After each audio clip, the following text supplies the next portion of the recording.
Hello, welcome to Flory Models. I'm Philip Flory. Kit review time. Today we've got Hobby Boss's Land Rover. This is the WIMIK, which has got the Milan anti-tank missile on the top, 1/35th scale. Beautiful box art on the front. I tell you what, box art these days, absolutely amazing. So it's the standard Land Rover Defender upgraded to military spec. He says, can't get in the box too well. Usual thing, just round on the outside, as you can see, we've got some overall information about it. Okay, your kit number is 82447. Okay, a little bit of photo etch, as you can see, different configuration obviously with the green and everything else like that. So, in the box, which I'm fighting with to get in, we've got the usual thing from Hobby Boss, which is about that horrible coloured styrene. Actually, you get quite a lot of plastic in the box, I must admit. Some nice stuff down there. So if we have a quick look at the instructions first. So we've got a full colour one there. So just looking round, we've got our usual thing, as you can imagine. So we've actually got the parts call out and everything else. Detailed engine. So we've got the nice Land Rover engine down in there. Working on with the chassis, as you can imagine. Okay, then we've got all the running gear and all the bits and pieces underneath, as you can imagine, going right the way through, and then working onto the actual areas on the top. So we actually got the actual frame itself going through. Obviously, as you can imagine with Land Rovers, they're modular by their nature. A couple of bolts and away you go, as a Land Rover owner myself. Okay, usual bits and pieces as you go down right the way through. So we've got the weapon storage, we've got the actual crew areas going down in there right the way through, putting them all down. Then we got the stand and the actual tow system itself for the anti-tank missile. All right, then we got the frame, so we've got the roll cage going right the way over the top and everything else being placed down onto it. Then the entire thing goes down onto the actual chassis itself.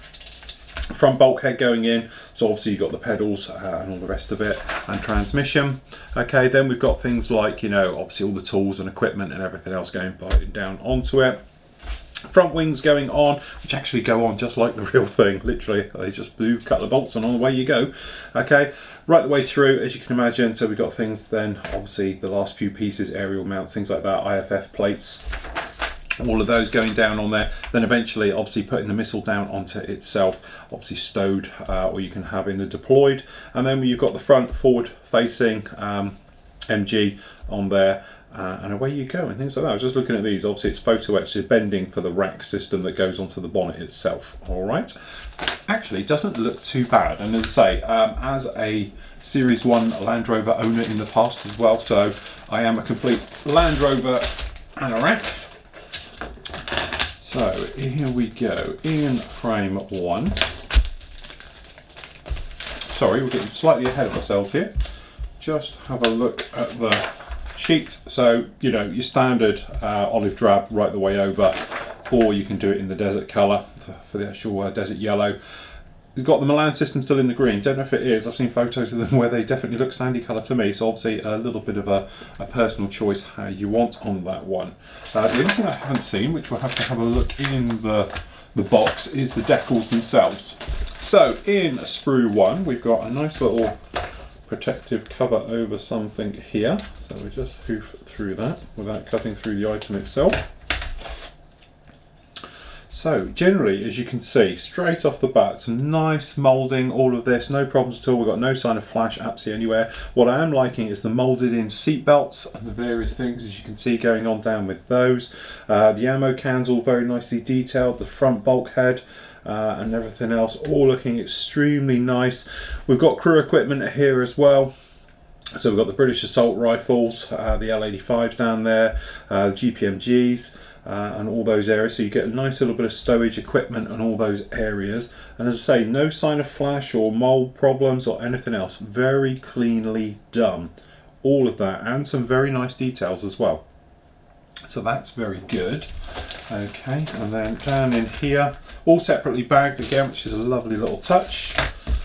Okay, so just down in here. Okay, so this is a lot of the Milan gear here. So I think this is the forward little area on top of the bonnet. I think this is the Milan actual system itself, the actual carrier for it, the box. So yeah, generally all very nice. I have to say the quality of the moulding is pretty exceptional on this. Very nice. All the ejector pin marks extremely shallow, all nice, plain, nothing at all. But the texture on the plastic, the detailing on it is all exceptionally very, very sharp. That's going to build into a very nice piece of kit indeed. Very nice equipment. Okay, so as you can see, this isn't a small, quick kit. It's not a couple of halves and go together. There's a lot go into this one. So it's really nice. So we've got the floor itself right the way through. Again, different textures on it, some nice details. I love this attention to detail in here. So we've got things obviously like tie down hoops, but you've got the bolts in between the actual rail system itself running right the way through. The checkerboard is, as you can hear, very sharp. It's very crisply molded. The externals of the wings, again, for these rear wings, very nicely done with the stowage bins internally done, extremely sharp and crisp. The instrument panel is no problem, looks like a Land Rover one to me. Got a tiny little bit of flash just down there in the inside. In fact, I don't know if it's actually even flash, I think it's just something stuck on there. Yeah, I think there's a bit of something stuck on there. Okay, we've got down here radio equipment. Looks like a sat phone, which is quite a nice touch.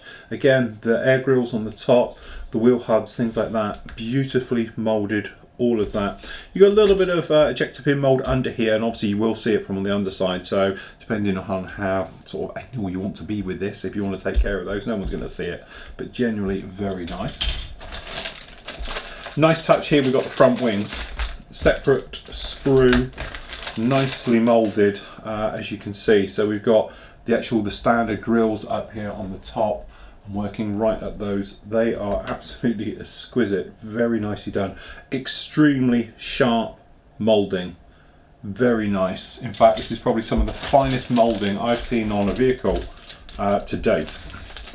And that's not just because it's a Land Rover and I'm being a Land Rover fan, I'm going to big up the review, as you know I won't. It's just that from a point of view of looking at this, this does look all very, very exceptional. Okay, so we're just going to hoof ourselves along that. Get that guy out of the way. Again, just down on the inside of the bonnet, you have got ejector pins down there, which is a little bit of a shame. But as I said, it depends if you're going to have it open or shut. If you were, it wouldn't take too much just to fill those. All right, but generally, as you can see, so we've got the actual running gear down the back here, very nicely done, very crisp. Got the engine block, nicely done. The cushions look like Land Rover cushions. That's how they look, okay? All right, transmission system.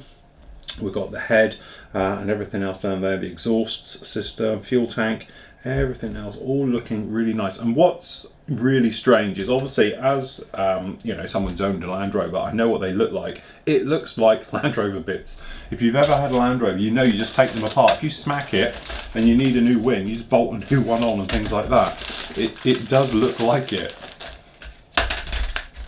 Right, so if we can somehow get in here.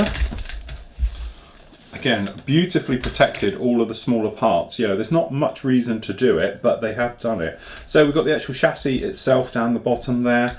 Very nicely done. You have got ejector pins on the inside of it, but you're not going to see those. All right, and generally just looking around at the springs, all the engine parts, things like that. It does look very nice, very crisp, no problems with no moulding at all. There's hardly any burring either, which is quite nice. By burring, we mean the sandwich between where obviously two halves of the mould come together like this. The seam in between, sometimes it can be quite raised on things. You notice it on things like piping, exhaust, things like that. Hardly any, very, very thin. There is a little bit, but it's very, very thin. But generally, as you can see, it's all beautifully, crisply moulded. There's no problem with any of it at all. So we have the little bits, what we were talking about. Okay, so you've actually got some tyres, which, alright, aren't the best tyres in the world, if we're honest. They're a little bit flashy, nothing much to them. I'm not going to bother getting them out. The lights, as we can imagine, we don't need to look at those. They're all flat, no problem at all. They're all great. We have got some nice photo etch as well. So as you say, we've got the little photo etch for the grills, the various parts on there. That's all very nice. All of those are great. And we've got a couple of decals for the instrument panels and a couple of hazard warning type things, as you can imagine. So there we go. That is the Land Rover. Okay. Now, you know, I hate to big these things up, but this is for sale on the Flory Models site at 10 quid. It's an absolute bargain. For 10 quid, that's amazing. I just have to point that out because I didn't think it was that much of a kit. I didn't realise there was so much into it. I didn't realise it was everything. I thought it was sort of your generic Land Rover, like an Airfix Land Rover. But for 10 quid, it's an absolute bargain. So there we go. That is the Hobby Boss Land Rover. This is the WIMIK with the Milan anti-tank missile on the top. Beautiful kit. Some of the finest moulding I've seen to date.